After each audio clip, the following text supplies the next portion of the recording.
So, good afternoon, Aristo. Good morning, Ron. Or is it still morning there, actually? It's 2:55 p.m. Oh, okay. So I just wasn't sure. I know I talked to the ambassador and I talked to other people in different parts of the world, and the time thing is sort of nuts, but I understand how it works. And it seems that you're going to get even more interviews, possibly. Well, there's a whole bunch of people, Aristo, that would like to interview me or have me interview them or bring them on. I'm being contacted by various people every week. I get at least one or two more new contacts that would like to talk with me or get information or do a video together or have me on their blog show or whatever. A whole bunch of people want me to join their blogs too, and I just don't do that.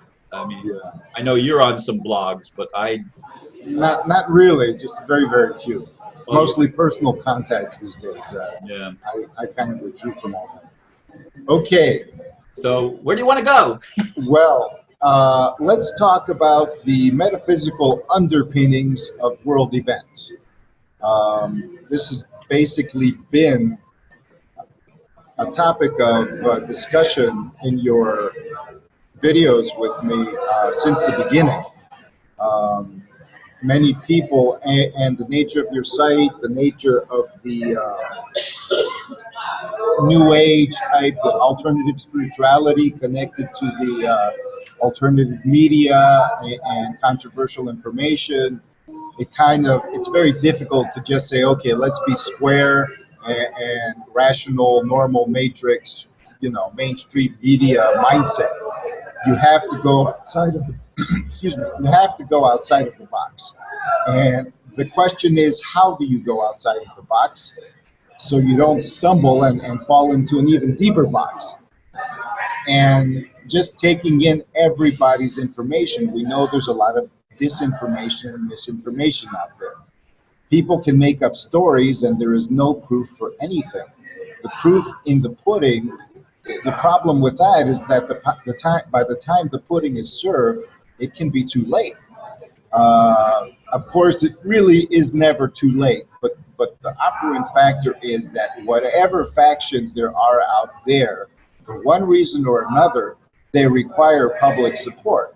They require not public support in the sense of everybody going out in the street, but spiritual support. They require a support of belief. That is what they ask. Somebody said, it was that Cobra person in something you sent me. He said, well, if the masses realize what the cabal has done, yes, but the masses do realize what the cabal have done. You can argue with people in the United States about Israel and Palestine and this and that, but really, as far as the rest of the world is concerned, the views are far closer to the views expressed on your site. The problem is, what can we do about it? When I lived in Spain, for example, I was in a laboratory with Chinese, Russians, Argentines, people from various other countries, Frenchmen. Everybody was basically saying the same thing, that the United States, London, the Vatican, blah, blah, blah, the dollar dominance, all of this, nobody supported the nation state of Israel, for example, and everybody supported the plight of the Palestinians. Right now in the United States, a lot of people are doing the same old, as per the argument you had with somebody that was spouting U.S. mainstream media bullshit. But claiming to be a historian. Exactly. And the rest of the world is very much aware of the IMF, regardless of the fact that the mainstream media in most of Europe, for example, is overtaken. Very few people believe in it. They're constantly doing telephone call surveys in Greece, and most people are just swearing at them and hanging up. They really don't know what the people feel. The thing is, they should not care about public opinion because the public is allegedly powerless. So what the hell is going on? What I feel is going on is that there is an element where, for some reason, public belief or the belief of people affects the flow of events in some manner that is not explainable by simple masses getting pissed off and going out in the street. There's just so much technology against riots and against the masses and all of that, that unless it's a flash mob effect all over the world, and even if that happens, there are going to be casualties, and people want to minimize them. Nobody wants to be a sacrificial lamb. But there are some things to notice in the world and Benjamin Fulford pointed it out. Ukraine has been a part of the world that has witnessed a lot of suffering over the last century. Palestine, the same thing. Iran, the same thing. These are places that are like open wounds. The so-called Western establishment is poking at open wounds, causing suffering. They're not opening up new war fronts right now, which is what one would expect them to do as per their own propaganda. World War III, we're going to start this and that. Instead, you got pokings in the old haunts, in the old places. They're trying to trigger old programs because belief in them is diminishing. On the other hand, you have the so-called dragon families, which are also concerned with public belief, not because people are basically going to get up and resist them, because if they get rid of the old regime, no matter what, people are not going to go up and make a big deal about it. Not most people anyways, because most people want to be left alone. Most people are lazy. They're not so much ignorant, they're afraid of the implications of their taking responsibility. So informing people may not be, at this point, the people that would have stood up and become informed have been informed, and most of them do not have the issue of implications, because in their mind, all they need to do is inform other people. Just pass the message. And passing the message is safe. There's no risk in it. The most that's going to happen is you're going to have an argument with somebody. So what? People are pissed off anyways. So when it gets to that critical point of what do we do to make a difference, what we can do is observe the other side. And by other side, I do not mean the Western cabal. I mean the whole authoritative representation, regardless of faction. How do they operate? And look at their stories, their myths. When an anthropologist goes to a foreign country or a tribe that they do not understand, they talk to the shaman. They don't go around talking to people about their housework and their hunting patterns and all of this. They do that, but mostly they talk to the shaman to learn about the myths, the stories, what inspires the people. They learn about the belief system of the people, because belief systems are forces to be reckoned with. This is the main lesson I learned in observing the situation, and it's the big lesson that anyone can learn when observing history. The Roman Empire collapsed because they denied this truth. They lasted only, well, the thing is, if you look at history... Some would say the Roman Empire is still in existence. Well, it collapsed in that form. Yes. It collapsed in its ancient form with the city of Rome as it was in its pagan form. First of all, it allowed freedom of religion, but it allowed that because the whole system was based on slavery. The Senate was the equivalent of the ruling families, the ruling elite. Senators had invested their stolen money in corporations. Basically, every business was beholden to a senatorial family. In fact, if you are free and a trader or whatever, you would have to have a tattoo on your hand somewhere to signify which senatorial clan you belong to.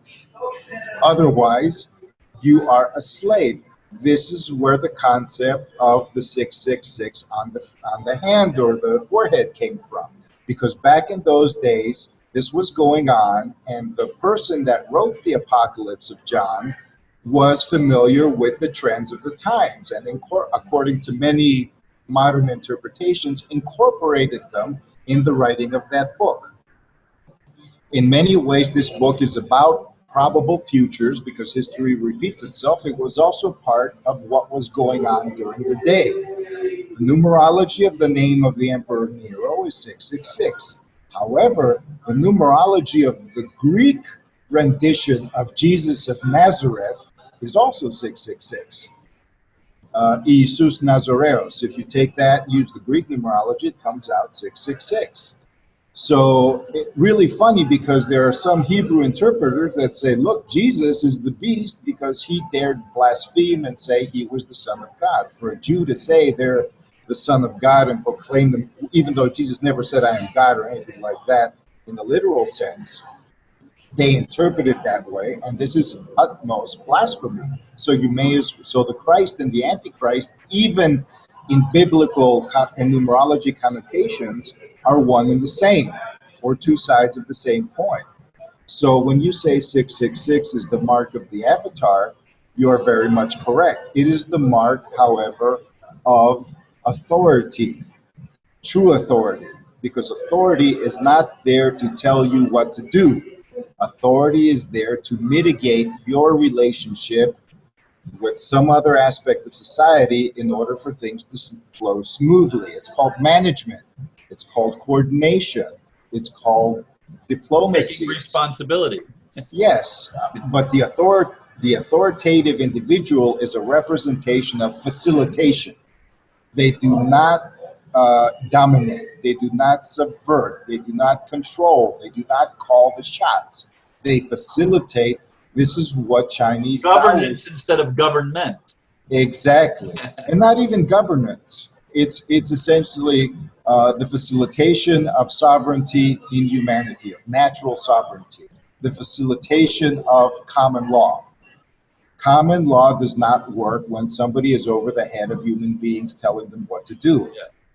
When somebody does that, eventually the person that will follow them will be motivated with some psychopathic motive to get more power, more power. Even if their meanings are good in the beginning, they become replaced. This is the lesson of history. So if we have controllers come in, no matter how well-meaning they are, there is a great chance, even the American founding fathers said the same thing. There is a good, you have to be vigilant. Because any kind of government, any kind of organization that has the power of facilitation, because you have your hands in everybody's pie. You're saying, okay, you guys over there, in order to trade freely with those guys over there, we're going to create conditions, extra laws, this, that, or the other, in order to facilitate the situation. We're going to create organizations of protection. We're going to facilitate education, healthcare, this, that, and the other. But there is great temptation.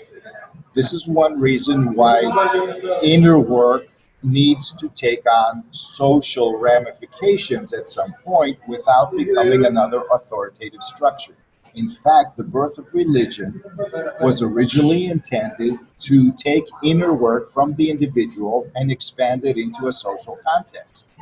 Instead, it became another authoritative structure. It was meant to facilitate our evolution in a social context. Instead, it became corrupted.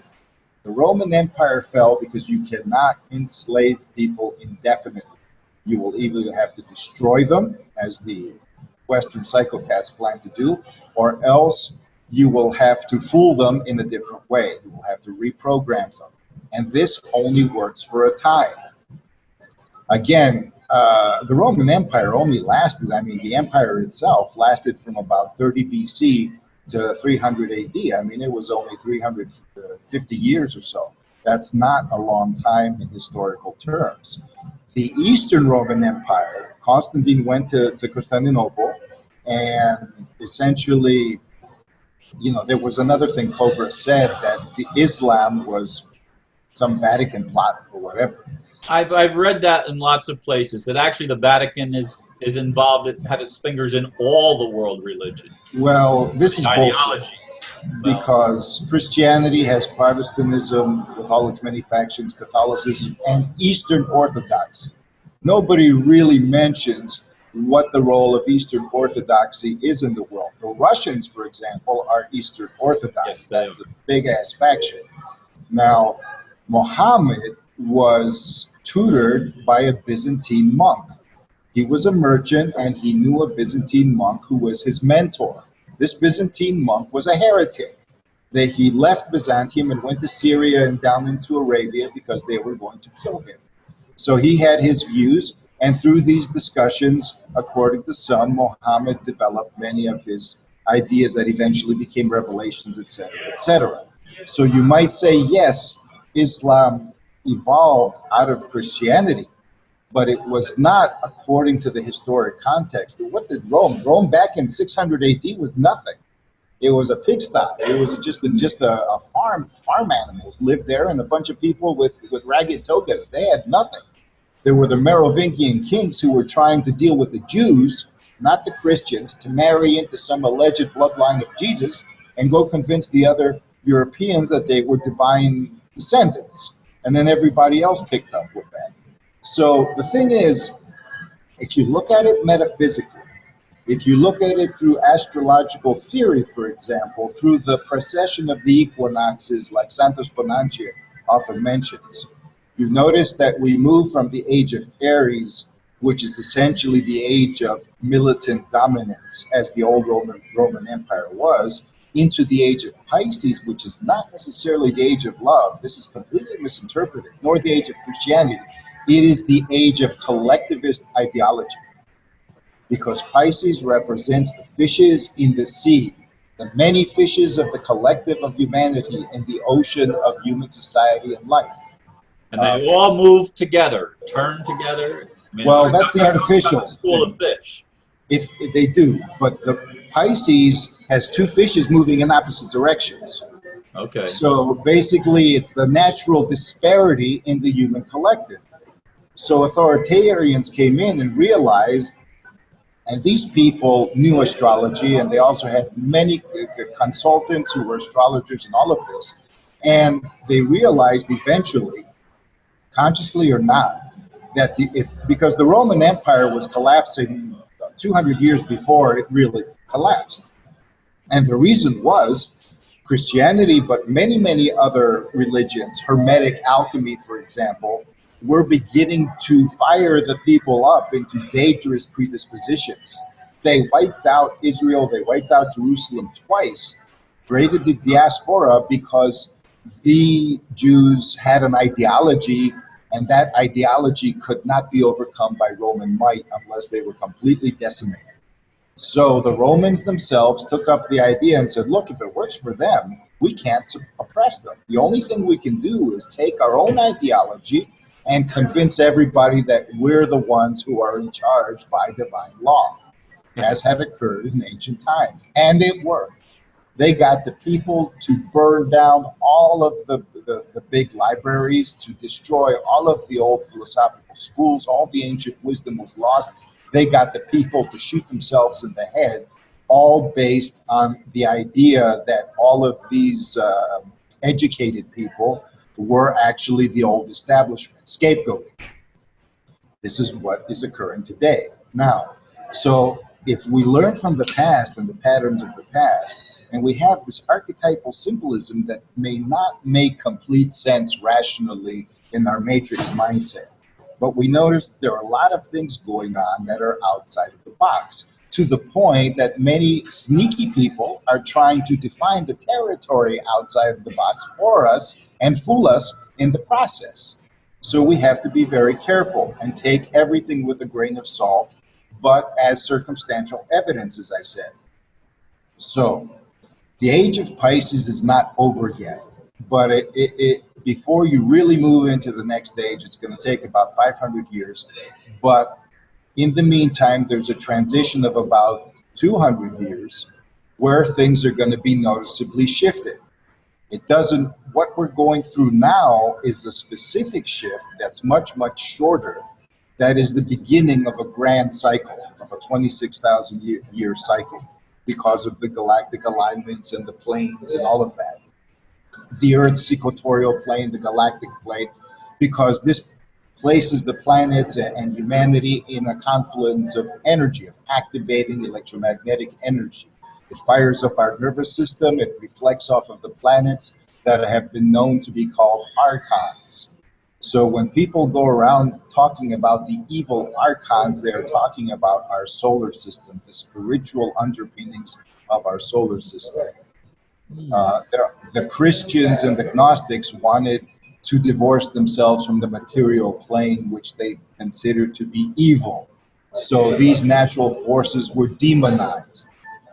So any type of new age, pseudo-spiritual, sci-fi channel spirituality that comes out and brings up these kinds of things in terms of good and evil is very likely deceptive. On the other hand, all authoritarians have to say the truth if they are going to affect your belief systems. But they have to say it in a coded manner so it penetrates into the subconscious. I'm not saying that they're malignant or psychopathic necessarily. They just want your help. And they know that if they come out and say it, that look, man, we don't know what to really do, but we know that we want to be in charge and organize things, and you're going to march according to the plan. Anybody who doesn't march according to the plan, which is for your own good, we don't want that. So for your own good, we're going to basically give you the story of what's going on, but we're going to give it to you in a way like a myth, like a story, like a fairy tale. All of these things, since ancient times, it's a very old tradition, have held deep teachings, teachings that could not be conveyed or recorded for various reasons. Governments did not like them, I don't know what.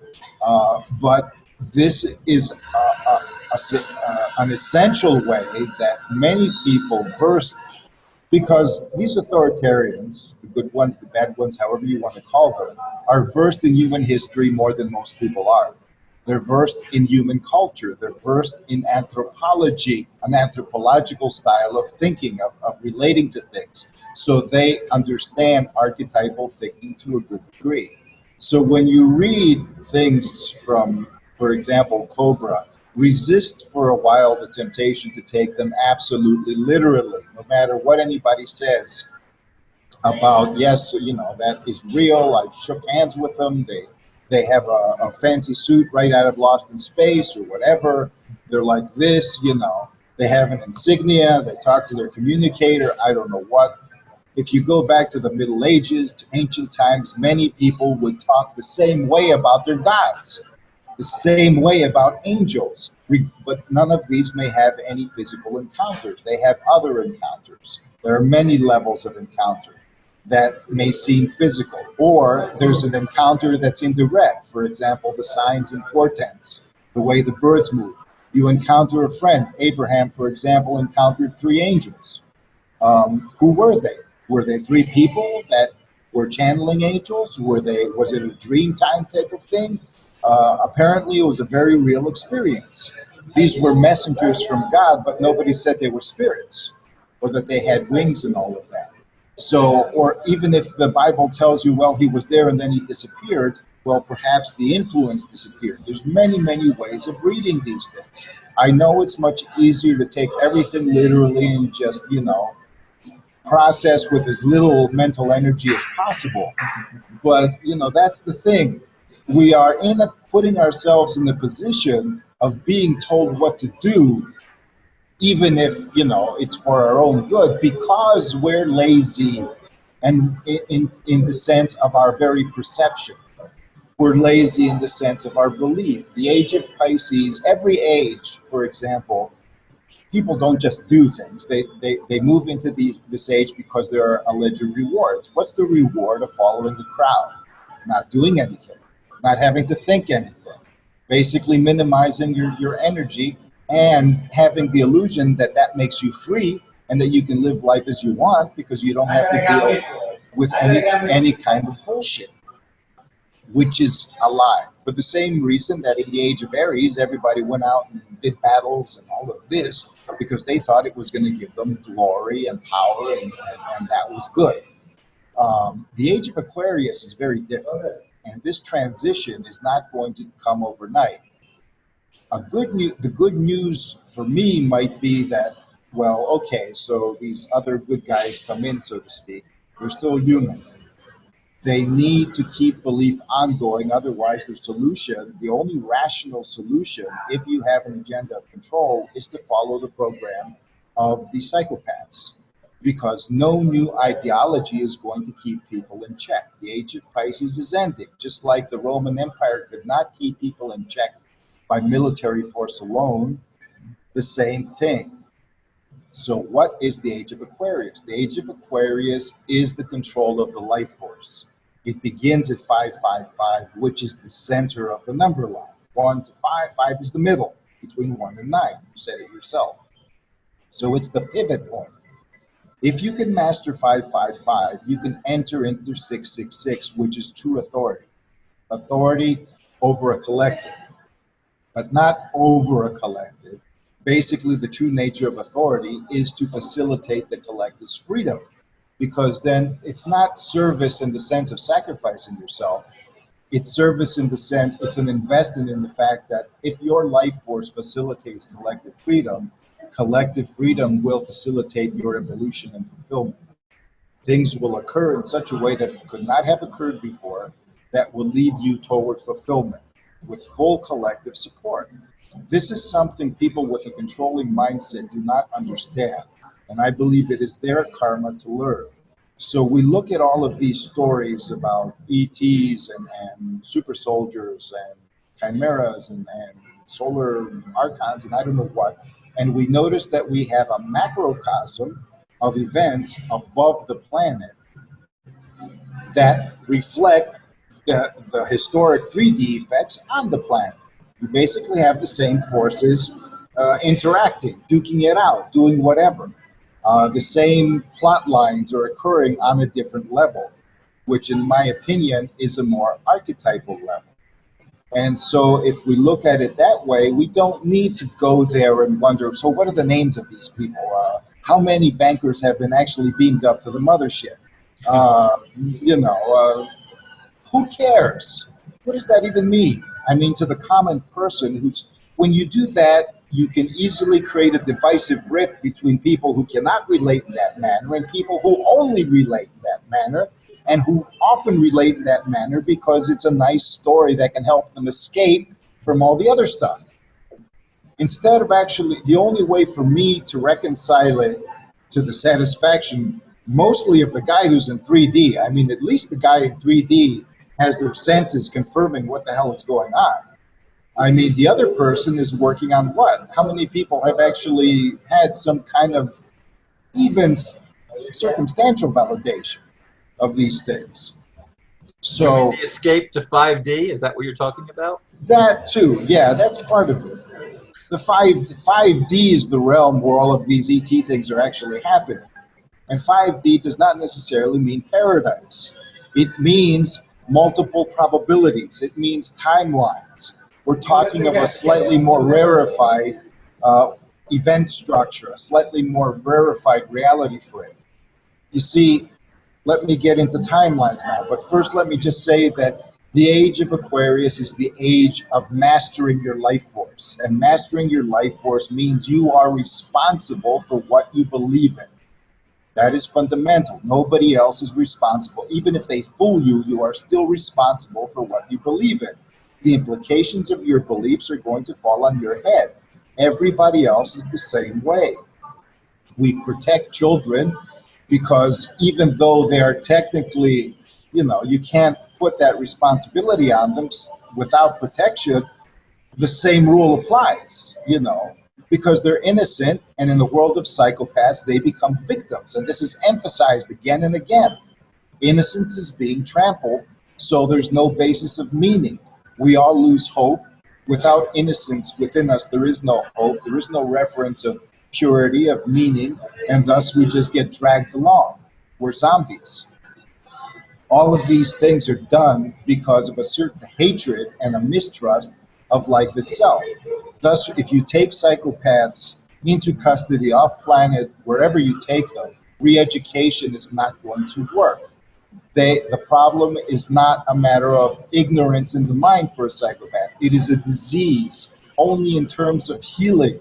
And that healing, humanity has barely begun to approach it in that direction, even in terms of ancient wisdom and all of that. I mean, look at history. History proves that even the great avatars reach their limits in terms of healing, moving into the social structure. So this is something that's being evolved and the collective now is being challenged through the transition into this age of the water bear. Water is the same water that Pisces is in. But instead of being a collective sea of the fishes moving around, now you got the guy holding the source. So you're holding the source and you determine how it flows and what it nourishes. This is each of us. But you will see, as per the old program, some will try to monopolize this. They're not necessarily monopolizing the belief system, collective control of as masses, but they're monopolizing the medium itself. The psychopaths are interpreting this in terms of electromagnetic control, in terms of controlling the ethers themselves so you can't even function, in terms of controlling the medium of genetics, the genetic medium. So they want to control the waters of life in whatever representation they have. However, the water bear is the master, and the water bear is an individual, not a lone individual with respect to the rest of society. That's why I say inner work is important, because it can align you with this evolutionary trend where your belief from your inner work can actually spread, because people subconsciously will look to the next age as the solutions of the problems to the previous age. They did that with Christianity and all of the rest of the stuff that emerged all over the world at that time. And so, because they were sick and tired of this dominance thing and thought they would find peace, when in reality they just found a different version of war, the holy war, the war of belief systems. So now we do not want to go into a different kind of war zone. The point is, some people worry about timelines. Let me say, from my own perspective, as a metaphysical opinionist, as somebody once declared, Aristo was more than just an opinionist, but okay, if you can't categorize, that's good enough. We are not living in the fundamentally real, dense world right now. We are very, very close to it. The world we're living in is built upon the real world, so-called, but it is a next-level dream time. This is a radical thought. It is basically, the real world is really what we call the underworld. Heaven on earth comes down and makes us more conscious. The more heaven descends, the more the real world becomes conscious. The more the worlds above the real world that are a little closer to heaven become conscious. Right now, the next proximate world above the real world, so to speak, which is more, we cannot go into this world because we will die, because we have not resolved. There isn't enough light, there isn't enough consciousness, there isn't enough life force to sustain reality. But as we immerse ourselves, we will experience this world becoming more meaningful, more tangible. The thing is, if you're in pain, you do not want things to get necessarily more tangible. Until you're able to overcome the trauma and become more healthy, being a little less tangible, and that's the tendency to escapism is natural if you can halt it to a certain point that you don't remove yourself. But the farther into rarefied realities you get, which we in this level experience as in our head or in a dream time or whatever, the more timelines you have moving around, the more flexible things are, the more mythological figures are real, or at least form.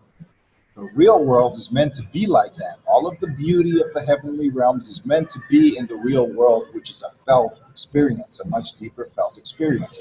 In the real world, you only have one timeline, the timeline of truth.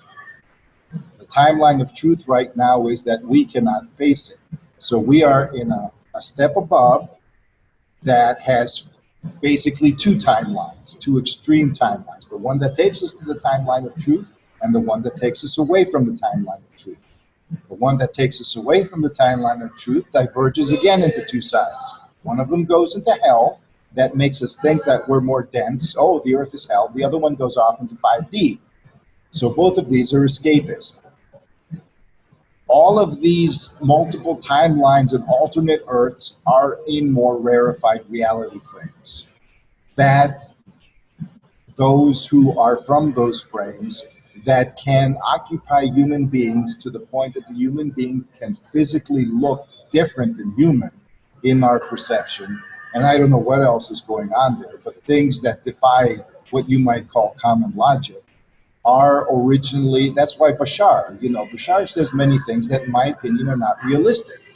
Oh, just change your belief. Oh, just flip to the other earth. Yes, in that framework of more rarefied states that are real to those who are rarefied. So to them, our level is some insane underworld and very dense, very, you can't escape it. You get stuck in it. Yeah, you get stuck in it. There isn't life flowing. When life flows, you're not stuck. You're moving, and it's far more intense, far more enjoyable. It's the difference between a light kiss, which is rarefied, and a super mind-blowing orgasm, that's super loving, and it doesn't stop unless you wanted to and vary it as an adventure, orgasmic adventure. So the more dense worlds, to those who are afraid, are dangerous, but they are the worlds where truth is meant to ground and flourish. The spiritual seeds of truth are planted in these denser realities, and they blossom from them. But we have a ways to go before we actually are able to reach that. We are learning the process of maturity. Us, the people, the so-called, big families, the bloodlines, everybody is in the same boat. Everybody is interconnected. So I'm basically, again, talking about metaphysical underpinnings of the world events. And well, that's the title. You already know that. I wrote that down at the beginning. Thank you.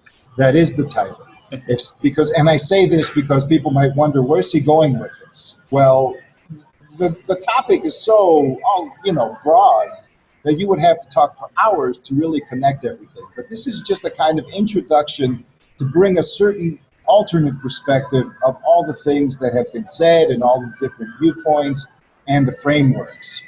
So again, it's about attitude, as we've always said, about stance, about what is your frame of reference. The best thing, no matter what your frame of reference, is that it be self-defined. And I'd like to conclude with that. And thank you for listening. Thank you, Aristo. We'll talk some more when we end the recording. So thank you very much. Namaste. Namaste.